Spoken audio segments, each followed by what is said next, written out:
ஒரு எலெக்ஷன் வரும்போதும் சரி, யாரையாவது தேடி கண்டுபிடிச்சி டிஎம்கேலேருந்து திமுகலேருந்து யாரையாவது கூப்பிட்டு வச்சு மேடையில் வச்சு பேச வைக்கிறாங்க. அது ஆப்போசிட் பார்ட்டியை வச்சு நல்லா பேச வைக்கிறாங்க.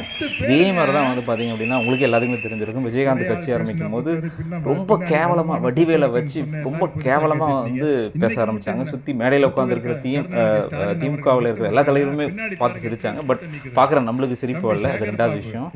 பட் அதே மாதிரி அதே பேட்டர்ன் அதே இது வந்து பார்த்திங்கன்னா, இப்போ வந்து பார்த்திங்கன்னா தமிழக வெற்றி கழக தலைவர் விஜய்க்காக இப்போ வந்து பார்த்திங்கன்னா களமிறக்கிட்டு இருக்காங்க. ஸோ அவர் சத்யராஜ் சொல்லுவார், இதில் வந்து பார்த்திங்க அப்படின்னா அவர் வந்து தனி ஆள் அப்படின்னு சொல்லுவார். அப்படி கிடையாது. அவரை சுற்றி ஏகப்பட்ட இளைஞர்கள் இருக்கு. ஏகப்பட்ட இளைஞர்கள் வந்து அவர் பின்னாடி இருக்காங்க. அதுவும் எல்லாமே வந்து படிக்காத இளைஞர்கள் கிடையாது. நிறைய பேர் படித்த இளைஞர்கள் வந்து சுற்றி இருக்காங்க. கண்டிப்பாக வந்து பார்த்தீங்க அப்படின்னா இன்னும் கொஞ்ச நாள் தானே எந்த அளவு வந்து டிஎம்கேக்கு அவர் சேதாரத்தை கொடுக்க போறாரு அப்படின்றது தெரிய போகுது. பொறுத்து